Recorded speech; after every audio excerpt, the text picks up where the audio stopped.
Welcome to my YouTube channel. Today again continuation for leverage sum based on the financial leverage, operating leverage and finance combined leverage.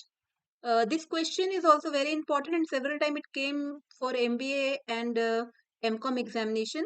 So the selected financial data for the company ABC for the year ended 31st March 2014 were as follows. Variable cost as a percentage of sales is given for company A, company B and company C. Interest expenses is given.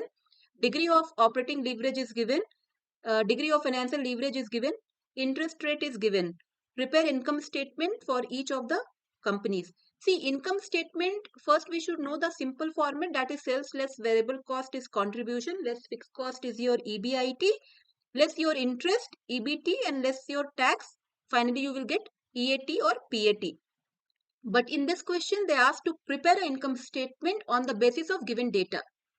First, variable cost as a percentage of sales is given and interest expenses is given. So first we will see the degree of operating leverage. So degree of operating leverage and degree of financial leverage. Degree of operating leverage for the company A is 3, B is 4 and C is 2. So financial leverage, our format is EBIT by EBT. EBIT divided by EBT, we can write EBIT minus interest. So we can solve like this, ki let the EBIT will be X.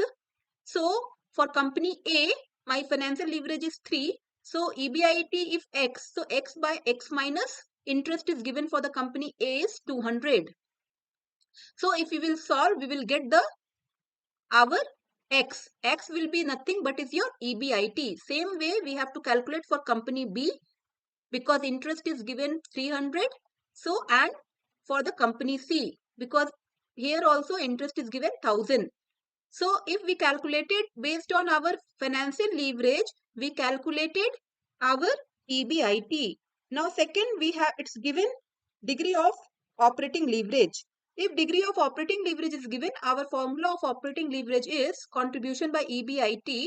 So, if operating leverage for company A is 5 and contribution by EBIT. So my EBIT is already we calculated in the previous one 300. So as per that we are able to calculate the contribution. So contribution for A, B and C it is given already we calculated based on the given data. Now we know here next thing is our sales. Variable cost as a percentage of sales is A, company A is 66 2 by 3, for company B 75 and company C it is 50. So we are able to calculate here sales. Let the sales be 100. So sales minus variable cost is your contribution. So sales is given. If you have to calculate, what I will do, variable cost is given. So we are able to calculate the contribution. So it is sales 100 minus my value 66 2 by 3 variable cost. We are able to calculate the contribution.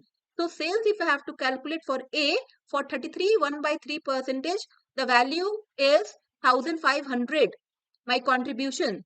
So for 100 it will be 4500 is our contribution. So here, so for 25 per same thing contribution if it is my 25. So out of here my contribution is 2400. So the total value is 9600. So here sales we got 4500, 9600 and 24,000. Less variable cost already we got it here 3000 value. So because here the value is 3000, 7200 and 12,000.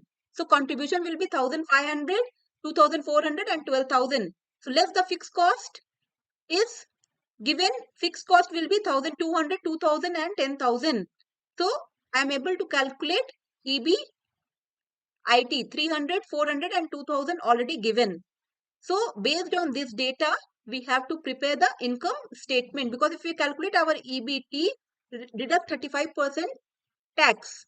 So 35% if we will deduct for in all three, we are able to calculate our last value, that is our EAT or PAT.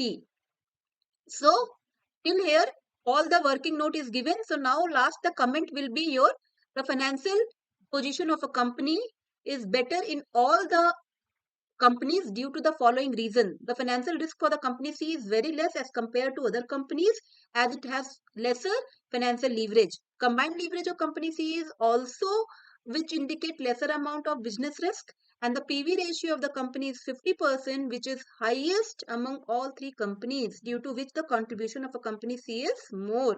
So the ability to cover interest is better in company C, which is seen below. That is what your interest coverage ratio. Your interest coverage ratio is your EBIT by interest. So already for the company A, EBIT we calculated 300 rupees and interest is 200. It is 1.5 times. For the company B and company C as it were, we are able to calculate. So refer this sum for your exam point of view. So thank you for watching my channel.